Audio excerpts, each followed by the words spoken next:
لوگوں سے پیسے بٹورنے والے شخص نے اپنے اغوا کا ڈرامہ رچا کر اپنی فیملی سے ہی 5 کروڑ روپے تاوان مانگ لیا۔ اس نے اپنی گاڑی پارک کی، پیدل اکیلا سری نگر ہائی وے کراس کر۔ آفٹر فیو ڈیز ویڈیو موصول ہوئی، اس کی قمیص اتری ہوئی ہے، 2 بندے ویپن کے ساتھ مار رہے ہیں۔ یہ بتائیں کہ یہ معاملہ کیا ہوا، شہری اغوا ہوا اور پھر کچے کے علاقے تک کیسے پہنچا؟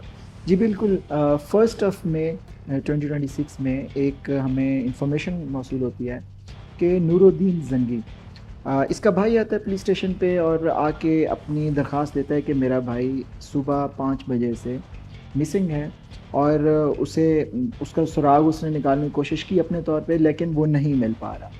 تو ایک اسلام آباد سٹی ہے، بڑا حساس علاقہ ہے یہاں پہ، تو امیجیٹلی ہم نے ایف آئی آر درج کر دی۔ تو جب ہم نے اس پہ فردر انویسٹیگیشن سٹارٹ کی تو ہمیں پتہ چلا کہ اس نے صبح کوئی 5-5:30 بجے کے قریب G7 مرکز میں جا کے ایک گرین بیلٹ کے پاس جا کے اپنی گاڑی پارک کی، اور گاڑی میں ہی اپنی جو گاڑی کی چابی ہے وہ چھوڑ دی، اور اپنے ڈرائیور کو اس نے 2 دفعہ کالز کی، اس کے بعد اس کی پن پوائنٹ لوکیشن سینڈ کر دی۔ That was the whole scenario جو ہم نے ابتدائی تفتیش میں ہمیں چیزیں سامنے آئیں۔ تو جب ہم نے اپنی ٹیمز لگائیں تو ہمیں پتہ چلا کہ یہ ایک بیگ اس نے اٹھایا ہوا ہے اور پیدل خود اکیلا سری نگر ہائی وے کراس کر رہا ہے۔ ان 2 فیکٹس کو کمبائن کر کے ہمیں تھوڑا سا شبہ ہوا کہ he has gone on his own, لیکن ایک ایف آئی آر درج ہوئی تھی، وہ کس حالات میں ہے، کہاں پہ گیا ہے، یہ پولیس کی ذمہ داری تھی، مطلب اس کو ریکور کروانا یہ پولیس کی ذمہ داری تھی۔ تو ہم نے اپنی ایفرٹس جاری رکھی، اس کا سی ڈی آر انالیسس کیا، تو آفٹر فیو ڈیز ہمارا وہ جو ایک اسکیننگ تھا اس کے موبائل فون کی جو سم تھی وہ اسکیننگ جاری تھی۔ آفٹر فیو ڈیز ہمیں لوکیشن ملتی ہے، نمبر جو ہے تھوڑی دیر کے لیے آن ہوتا ہے، اور ٹو آور سرپرائز جو نمبر ہے اس کی لوکیشن راجن پور کے ایک ایریا میں آتی ہے، جو کہ رجحان تحصیل رجحان ہے، تو اس کی ٹاور کی لوکیشن آتی ہے۔ تو ہمیں بڑی حیرانی ہوئی کہ مطلب یہ خود جا رہا ہے، اور ایک لوکیشن آئی تو حیرانی کے ساتھ تھوڑی سی ہمیں کنسرن بھی شو ہوا کہ کہیں پہ ہو سکتا ہے کسی مصیبت میں نہ پھنس گیا ہو۔ امیجیٹلی ہم نے متعلقہ پولیس اسٹیشن ہے وہاں پہ، رجحان پولیس ہے، ان سے رابطہ کیا، تو ہمیں اس طرح سے انفارمیشن ملی کہ یہ وہ ایریا ہے جہاں پہ جو پہلے میں سمجھتا ہوں کہ پہلے ایک اغوا برائے تاوان کی کافی وہاں پہ وارداتیں ہو چکی، تو ہمارے لیے پریشانی بڑھتی گئی۔ تو کچھ دنوں بعد پھر ایک ہمیں ویڈیو موصول ہوئی جس میں اس کی قمیص اتری ہوئی ہے، 2 بندے ہیں ویپن کے ساتھ، اس کو کچھ لوگ مار رہے ہیں، اور یہ کہہ رہا ہے کہ جی مجھے بچاؤ یہاں سے، اور ان کو یہ جو چیز مانگتے ہیں ان کو دے۔ تو اس ویڈیو کے ساتھ ہمیں ایک آڈیو بھی ریسیو ہوئی جو مدعی مقدمہ ہے، اس مدعی مقدمہ اس کا بھائی ہے، اس کو آڈیو ریسیو ہوئی، اس میں اس سے 5 کروڑ روپے تاوان مانگ رہی۔ تو ہمیں پتہ چلا کہ جو وہ ویڈیو سینڈ کی گئی ہے جس نمبر سے، وہ واٹس ایپ کے تھرو سینڈ کی گئی تھی، تو وہ جو واٹس ایپ نمبر تھا وہ جو انٹرنیٹ لے رہا تھا اس کی جو لوکیشن ہے وہ کراچی کی ہے۔ ونس اگین پھر ہم سوچنے میں مجبور ہو گئے کہ یہ کوئی اغوا برائے تاوان کا کیس نہیں ہے۔ فردر جب ہم نے انالیسس کیا، وہی نمبر جو ہے وہ اسلام آباد کے بھی کچھ لوگوں کے ساتھ رابطے میں ہے۔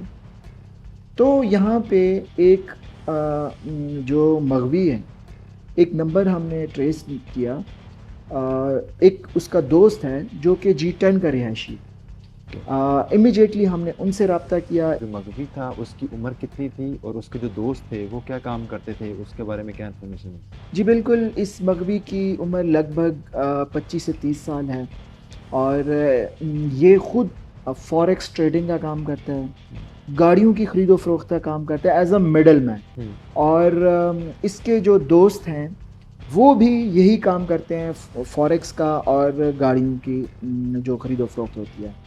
انٹرسٹنگلی جب ہم نے ابتدائی تفتیش اس سے کی تو پتہ چلا اس نے لوگوں کے کوئی 20 سے 25 کروڑ روپے دینے ہیں.